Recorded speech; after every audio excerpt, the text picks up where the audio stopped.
tuanya. Si Melki sendiri melakukan protes seperti itu dilindungi oleh Undang-Undang Dasar. Hak menyatakan, berpendapat, dan bersikap. Melki sendiri boleh, apalagi yang diteror kalau jadi orang tuanya yang ada di desa. Itu tidak boleh, itu pelanggaran atas asas profesionalitas. Dan itu tidak boleh terjadi di negara kesatuan Republik Indonesia yang punya konstitusi yang sangat ketat untuk itu.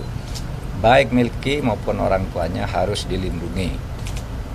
Tetapi mungkin saja yang mengintimidasi Melki maupun orang tuanya Melki, kalau itu hanya dengan telepon gitu, mungkin saja sesama warga sipil, mungkin kan, mungkin. Jadi belum tentu aparat juga, kecuali yang datang orang memeriksa lalu mengaku dari aparat. Nah itu tidak boleh. Nah oleh sebab itu saya akan mengirim tim ke sana. Karena kalau ini dibiarkan tuh nanti akan terjadi lebih lanjut dalam peristiwa-peristiwa politik berikutnya. Perintah Presiden sudah jelas, antara TNI, Polri, birokrasi harus netral dalam semua peristiwa politik. Khusus untuk pemilu, Panglima sudah memerintahkan akan menjatuhkan sanksi kepada prajurit yang tidak netral. TNI juga, Polri juga, Kapolri sudah mengirimkan surat ke berbagai daerah yang saya baca tidak boleh Polri itu memihak. Nah kalau itu terjadi di bawah, saya akan mengirim tim dalam waktu dekat ini untuk bertanya apa betul itu diteror oleh polisi. Kan gitu kan? Ya kita lihat aja nanti. Saya tidak bisa menjawab kecuali mengatakan nanti kita lihat, kita pastikan dulu, karena sekarang ini sesama warga sipil juga saling teror lalu nuduh polisi juga ada loh, banyak gitu. Tapi kalau betul-betul polisi nanti kita tangani. Izin, artinya kalau misalkan sebenarnya untuk laporannya sudah pernah ditangkap oleh Prof Mahfud atau belum soal aduan seperti ini? Karena kalau kita pantau apa yang terjadi di Melkisedek Uang, waktu itu kita juga melihat bagaimana mereka berdemo di depan Mahkamah Konstitusi, lalu kemudian tanpa alasan yang jelas itu dibubarkan, padahal belum di atas jam 6 sore begitu, dan sampai hari ini ada aduan tentang intimidasi. Sebenarnya laporan-laporan sebelumnya belum ada laporannya, baru karena pertanyaan Anda ini menjawab. Tidak ada laporan itu ke saya. Karena Anda bertanya maka saya jawabnya seperti itu. Pak Menko, tanggapannya tadi terkait dengan Ketua MK baru yang dipilih yaitu Pak Soehartojo, tadi hasil dari rapat pleno, tanggapannya seperti apa?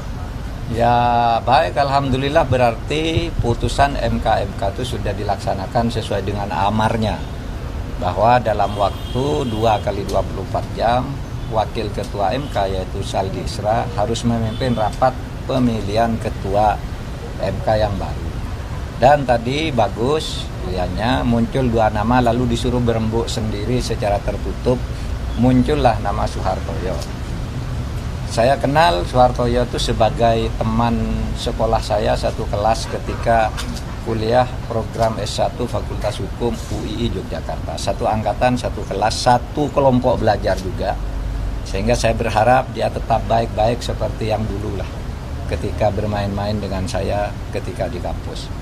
Sampai saat ini sih rasanya teman saya ini masih bisa diharapkan. Mudah-mudahan tidak terkontaminasi dan tidak membiarkan MK rusak. Harus diperbaiki dan diperbaiki. Gitu. Pak, kemarin pada saat konferensi pers Pak Anwar Usman gitu, dia sempat menyinggung kalau misalkan ada tanda kutip dugaan konflik kepentingan juga saat Bapak menjadi Ketua MK. Itu dia menyebutkan kalau nggak salah putusan perkara nomor 49 tahun 2011.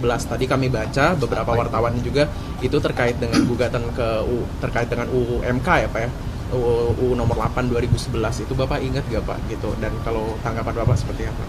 Enggak, memang pernah ada dulu gugatan, tapi enggak ada konflik interest hakim itu. Institusi semuanya yang diuji itu kan kalau enggak salah perubahan masa jabatan ya, perubahan masa jabatan, dan kita biarin aja. Itu karena ada orang diuji bersama-sama. Siapa yang konflik of interest? Wong 9 yang ngadilin, enggak ada yang mempersoalkan. Enggak ada yang berbeda, sikapnya sama. Dan masuk kalau enggak salah permohonannya itu karena menyangkut hakim mungkin. Ini kan menyangkut masa jabatan hakim 2 tahun atau 2,5 tahun gitu ya. Itu enggak ada masalah kepentingan. Kita setuju aja mau 2 tahun, mau 3 tahun waktu itu. Karena ada yang menguji kan. ya ditanggapi. Artinya disidangkan, dan tidak ada di situ yang tidak setuju disidangkan karena tidak ada hakim yang sifatnya pribadi punya ikatan dengan itu. Itu institusi, semua hakim sama. Gitu. Pak, update mengenai tim reformasi hukum seperti apa? Sudah, sekarang tim reformasi hukum sekarang atas arahan Presiden sedang menyusun tahapan-tahapannya. Dari 5 butir rekomendasi, sekarang dituhun tahap 1 apa yang bisa diselesaikan tahun ini, apa yang bisa diselesaikan tahun depan, apa yang dibagi ke kementerian ini, yang bagian mana, yang disusun bersama dengan kementerian lembaga lain bagian mana. Ini sekarang sedang disusun. Pokoknya jalan lah itu. Boleh dong Pak bocorannya yang tahun ini kira-kira apa yang selesai dari Oh, itu masih disusun? terkait dengan apa nih Iya. Pak? Loh, 59 terkait dengan 59 hal. Nanti Anda baca aja. Kalau saya suruh baca 59 sampai maghrib. Terima kasih Pak. Download Tribun X sekarang. Menghadirkan lokal menjadi Indonesia.